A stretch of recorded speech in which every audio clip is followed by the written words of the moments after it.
Hello everyone, I'm Danny and welcome to this video. I was an active Latter-day Saint for 60 years and I always had a passion for studying scripture. You know, the keystone to Mormonism is the Book of Mormon. Joseph Smith called it the most correct book on earth. And LDS prophets have said that the truth of the Church of Jesus Christ of Latter-day Saints stands or falls on the truthfulness of the Book of Mormon. I was reading in the Book of Mormon one day and came across a passage I had read many times before in 2 Nephi that was quoting the book of Isaiah. It had the word Lucifer in it. And I thought to myself, you know, Lucifer is such a strange name. It sounded neither Hebrew nor Greek. It caused me to stop and do some research. And I was enlightened by what I found, and I trust that you'll be edified as well. Did you know that the word Lucifer was an invented term? That it is not in any of the earliest biblical manuscripts? That it is completely made up? If it's a fictional term, then how did Lucifer get into the Bible? And how did it end up in the Book of Mormon? Well, here's what I discovered. The name or term Lucifer appears only once in the King James Bible. It is found in Isaiah chapter 14, verse 12, and it says, quote, "How art thou fallen from heaven, O Lucifer, son of the morning?" End quote. What is the first word or creature that you think of when you hear the name Lucifer? Did you answer Satan or perhaps the devil? Fact is, the name Lucifer was a word invented by St. Jerome in his translation of the Latin Vulgate Bible from the 5th century. And later, the translators of the King James Bible in the 17th century adopted Jerome's term into their Bible version. Some Christian scholars see this as a description of Satan before his rebellion in heaven against God. They claim that passages in Isaiah chapter 14 and Ezekiel chapter 28 are referring to the devil, who was created the highest, most beautiful of all the angels, but that his pride and desire for God's own throne resulted in his being cast out of heaven and given the name Satan, which means adversary. Over the centuries, the idea that the word Lucifer represented Satan became accepted in Christianity.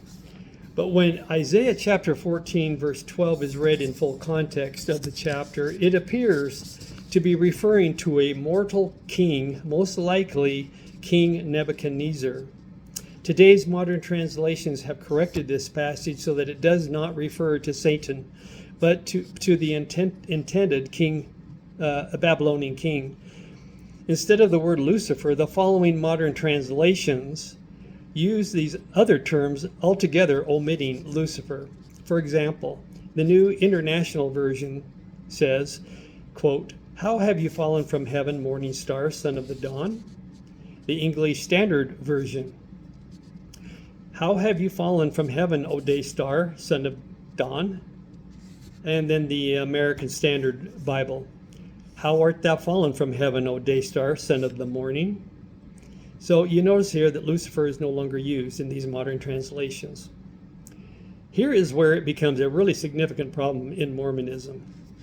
The Book of Mormon claims that the writings of the book of Isaiah were contained in the brass plates of Laban that were brought from Jerusalem to the Western Hemisphere by Lehi and his family, and were thus included by Nephi into the Book of Mormon.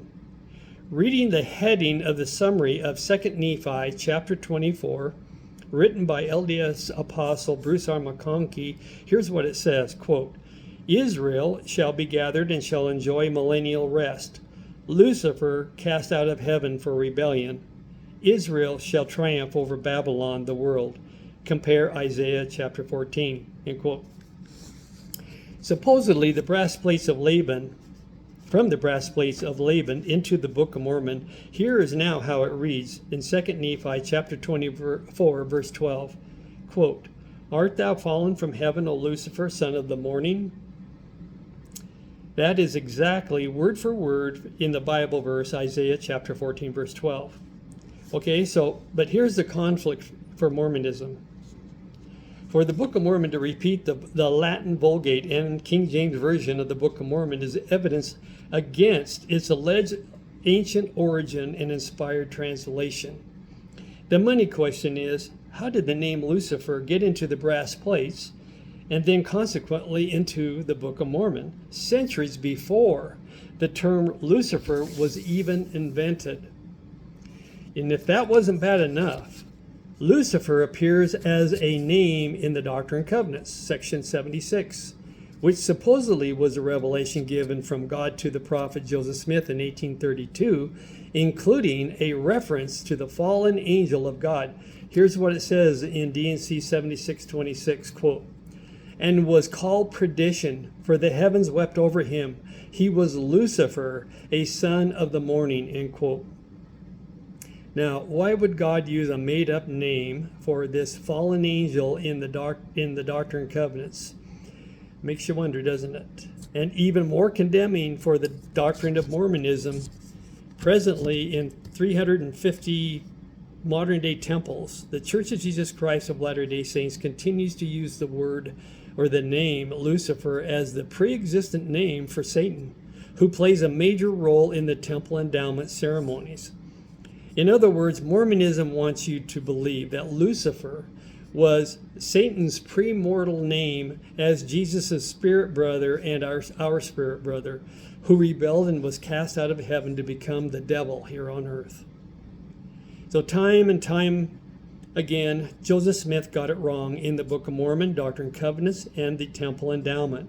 And yet the LDS Church and its members continue to perpetuate this myth about Lucifer.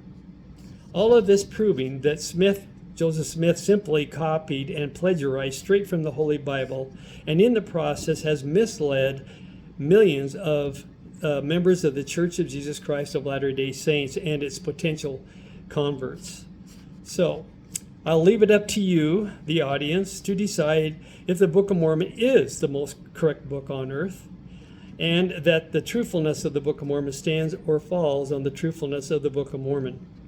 I hope this presentation helps in making that decision. Well, that's all for this one, and I look forward to more videos where I will examine the Book of Mormon difficulties. There are many of them, and I want to point them out. I think you'll find them, very interesting. As Jesus said, "Who hath ears to hear, let him hear."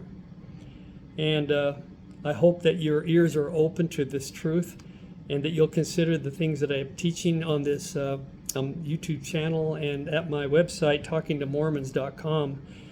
Please share this with family and members, and until next time, God bless.